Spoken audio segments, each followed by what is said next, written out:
Well, happening now, investigators are on the hunt for 20 stolen rifles before they hit the streets or possibly even the black market. Santa Fe County Sheriff's deputies say the rifles were reported stolen from a garage on State Road 76 north of Santa Fe on Sunday. They say the rifles were not locked up and they're worth about $20,000. We had very little information about the rifles, name brands, any type of serial numbers or anything like that. So we're working with the victim to try and identify these rifles. That way we can enter them into the national database. Detectives do not want those guns to get into the wrong hands. Now they're trying to figure out exactly when they were stolen and if whoever did it knew they were in the garage or just stumbled upon them. Well, police in Albuquerque are trying to find out more about a double stabbing near UNM. They say 2 people were stabbed near Central and Yale yesterday, then rushed to the hospital. Investigators have not said what condition the 2 are in or if they know who did it. Well, the man police say was behind a SWAT standoff that lasted for 8 hours Sunday night in Albuquerque is still in jail this morning. Police surrounded a home on Sunray Court near Coors and I-40 about 6:30 Sunday night. They say it started when Gregory Gunthorpe's brother called 911 saying Gunthorpe right here threatened to kill him. The brother says Gregory had been drinking before all of that started.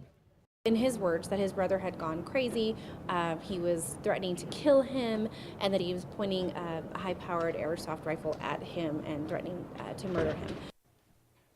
Gunthorpe, police say, then barricaded himself in the home and didn't come out until about 2 in the morning. He was arrested and is now charged with aggravated assault on a household member. Well, the Roosevelt County clerk, who quit a day after the state Supreme Court ruling on gay marriage, says she did it for religious reasons. In her resignation letter, County Clerk Donna Carpenter says, quote, "I must obey God's law. Disobedience of God's laws will never solve society's problems." Carpenter's chief deputy, Janet Collins, also resigned that same day. Yesterday, Roosevelt County Commissioners appointed Dion Searle to take over for Carpenter. Searle can run for the clerk's position in November's general election. Well, newly released emails may shed some light as to why Santa Fe Community College President Ana Guzman was fired earlier this month. According to the Santa Fe New Mexican emails show, governing board member Kathy Keith was concerned that Ms. Guzman may have made racial remarks, saying she was afraid Guzman's comments, quote, may lead others to think that the college may be tolerating an environment that could lead to discrimination against certain groups.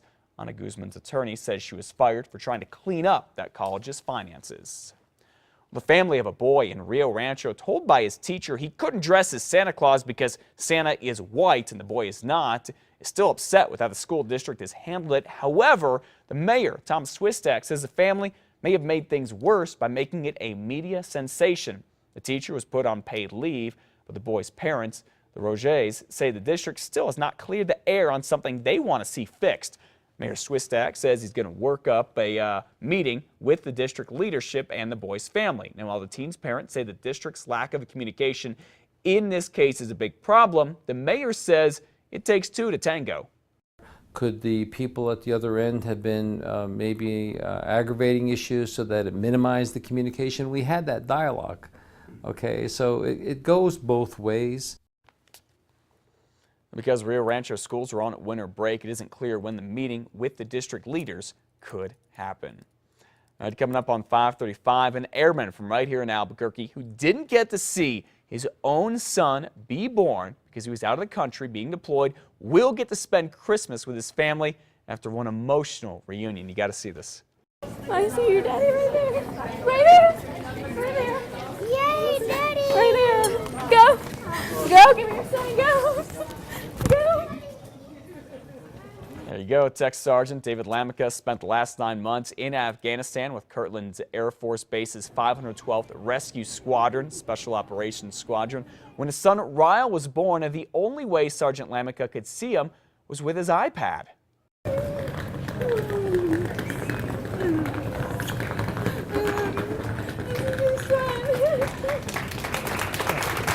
Finally get to hold him.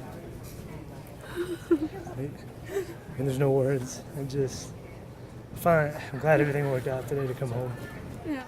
Now, we're certainly glad too. Now David's going to be home for 2 weeks before heading back to Afghanistan for 2 long months to go ahead and finish his deployment. There he is holding his son for the very first time.